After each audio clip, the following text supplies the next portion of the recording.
Hi, I'm Eddie from MSI. We've brought here two laptops for you today, the Katana series and the Sword series. Let's have a look.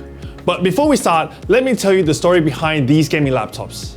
The iconic Oriental white and black warriors were designed by the famous gaming illustrator Nagano Tsuyoshi. The color represents Sword and Katana series respectively. The bottom cover of the laptops are also designed to represent the armor of the warriors.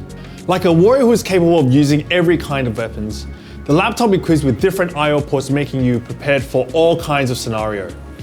An HDMI port that supports up to 4K 60Hz output, a gigabit Ethernet port that provides stable connection, two USB 3.2 Gen 1 Type A, one USB 2.0, and one USB 3.2 Gen 1 Type C port. The laptop is built with brute force with Intel 8 cores i7-11800H, RTX 3060 GPU, DDR4 3200 memory, and an ultra high-speed NVMe SSD. It's like a sharpened blade ready for combat. Also, with a screen display up to 144Hz refresh rate, you won't lose track of your enemy. The Sword series, which represent the White Warrior, has an MSI specially tuned blue backlit keyboard. On the other hand, the Katana series has the red gaming keyboard backlit. Now, let's talk about the cooling system. Cooling system is the fundamental factor that determines how you perform in your game. The Katana and Sword series, built with Cooler Boost 5 system, as you can see, has up to 6 heat pipes that ensures high stability performance during your competitive gaming. The new generation Cooler Boost 5 even made the heat pipes wall thinner, so that more heat can be efficiently transferred to the fans without increasing the pipe size. On the top right hand corner of the keyboard, you can find the power button. Remember to plug in the power adapter before you first boot up the laptop, so the factory shipping mode can be disabled. The reason for this design is to prevent laptops from being turned on during transportation. Unlike other laptops, holding the power button will enter sleep mode. The LED color indicator on the power button changes from white to orange sometimes. Don't worry. There's a reason behind this special design. When the LED light is white, it means that the laptop is using an integrated GPU, whereas orange is when it's using a discrete GPU. Besides the power button, hotkeys from F1 to F12 are one of the most frequently used functions on the laptop. By default, you can click on F1 to F12 and activate each function. But if you'd like to access the printed hotkeys, for example, turning off the camera, you'll have to use the function key Fn plus F6 in order to do so. If you find pressing the function key before pressing any other keys to be annoying, there is a way that you can swap the default around. Here's how you do it. By holding the function key and escape key, the default function will toggle between each other. You will notice if it's activated with the LED indicator on the escape key. Next, I'll show you some useful hotkey combinations which can be triggered with Fn key.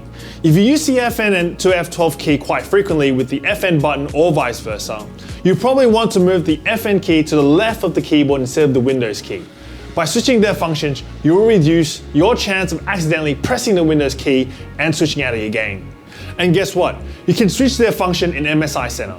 All you have to do is open up MSI Center, go to the General Settings, click Switch Key. The function of both keys will swap immediately. Sometimes when you're gaming, you might want to increase the airflow just like a turbo engine. This is when the Cooler Boost hotkey becomes convenient. By pressing the Fn plus up arrow key, the fan speed will increase instantly. Simply by pressing the key combination again, you can return back to the normal fan speed. Tired of playing with a sniper rifle without a crosshair while you're in the scope mode, or crosshair expanding when you're firing your gun? By pressing the Fn and down arrow, the crosshair will be fixed right in the middle of your screen. You can open up the MSI Center and customize your crosshair to your ideal colors and positions. You don't always use the laptops to play games, right? Just like driving a car, you will change your gear shift depending on whether you are driving in a city or highway. Same applies to laptops. You may use it to browse internet or complete other tasks. Efficiency is one of the important keys when completing each task, and trust me, having more than one monitor will help. If you have a bigger TV or monitor, you can connect it through HDMI. Pressing the Fn with F11 or just the Fn hotkey if you have to toggle the function permanently allows you to switch to the second screen only mode. Additionally, there is in fact a possibility that utilizing external monitors can increase your performance slightly. This is due to the NVIDIA GPU Optimus design. By bypassing the Intel integrated graphics, the GPU will feed the signal directly to the monitor, therefore may increase the performance. Now I'm going to show you how these settings can be applied when you're gaming. We're going to play a famous shooting game. Then, change my user scenario from silent to extreme performance by pressing the F7 hotkey. While the game is loading, I can turn on the Cooler Boost function increasing the fan speed, lowering the CPU temperature, thus shortening the loading period. In the game, no matter what gun I choose, just turn on the crosshair and I can be accurate sniper without a sniper rifle. Hope you enjoy your video today and thank you for watching. See you next time.